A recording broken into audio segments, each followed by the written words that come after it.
രചന ഒരു മർഡർ അപാരത ഭാഗം 6. മോൾക്ക് ആരെയാ സംശയം? ബ്രഹ്മദത്തൻ ചോദിച്ചു. രഘുവിന്, അല്ലാണ്ടാരെയാ? നമുക്ക് അവനെ ഒന്ന് പൊക്കിയാലോ? നമ്മുടെ ഗോഡൗണിൽ കൊണ്ടുപോകാം. അത് വേണ്ടച്ചാ, നമുക്ക് മൂന്നാറിലെ വേനൽക്കാല വസതിയിലേക്ക് പോകാം. അവിടെ ആകുമ്പോൾ ആരും അറിയില്ല. ശരി, അങ്ങനെയെങ്കിൽ അങ്ങനെ. അതിനുള്ള ഏർപ്പാട് അച്ഛൻ ചെയ്യാം. മണിയനെയും കൂട്ടി ശാരദയും ബ്രഹ്മദത്തനും ശ്രാവണിയും മൂന്നാറിലേക്ക് പോയി. പുറകെ ഗുണ്ടകൾ രഘുവിനെയും എത്തിച്ചു. അവനെ ആ മുറിയിലേക്ക് കൊണ്ടുപോകൂ. നിങ്ങളിവിടെ നിന്നാൽ മതി, ഞാനൊന്ന് പോയിട്ട് വരാം. ബ്രഹ്മദത്തൻ അവനിരിക്കുന്ന മുറിയിൽ കയറി വാതിലടച്ചു. രഘു, നീ സത്യം പറയുന്നോ അതോ ഞാൻ നിന്നെ തലോടാൻ തുടങ്ങണോ? തമ്പ്ര, എനിക്കൊന്നും അറിയില്ല തമ്പ്ര, എനിക്കൊന്നും അറിയില്ല. ബ്രഹ്മദത്തൻ അവൻ്റെ 2 ചെവിയും ചേർത്ത് ഒരടി അടിച്ചു. എന്തോ സാധനം പറന്നു പോകും പോലെ അവന് തോന്നി. ചെവിയിൽ ഒരു മൂളൽ. പറയുന്നുണ്ടോ രഘു? ബ്രഹ്മദത്തൻ ചോദിച്ചു. പിന്നെ മുട്ടുമടക്കി അവൻ്റെ നെഞ്ചിലേക്ക് ആഞ്ഞു തൊഴിച്ചു.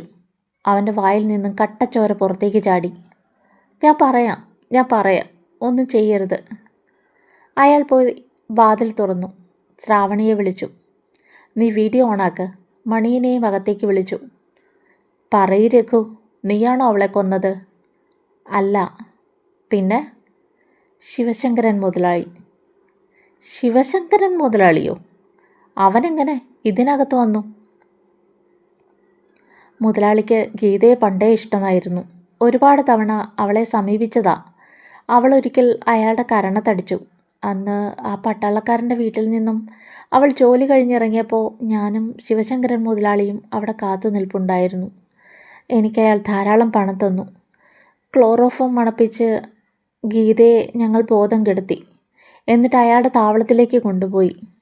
എവിടെയാണ് അയാളുടെ താവളം? അയാളുടെ വീടിനടുത്തായി ഒരു കെട്ടിടമുണ്ട്. വീടിൻ്റെ താഴത്തെ നിലയിൽ കുറേ മുറികൾ. അവിടെയാണ് അയാൾ കഞ്ചാവ് ചെടികൾ നടുന്നത്. അയാൾ ഗീതയുമായി അകത്തേക്ക് പോയി. കുറച്ചു കഴിഞ്ഞപ്പോൾ അയാൾ പുറത്തേക്ക് വന്നു. അവൾക്ക് നല്ല ബ്ലീഡിംഗ് ഉണ്ടായിരുന്നു. പുറത്തറിഞ്ഞാൽ പ്രശ്നമാകുമെന്ന് അയാൾക്കറിയാമായിരുന്നു. അപ്പോൾ അവൾക്ക് ജീവനുണ്ടായിരുന്നു.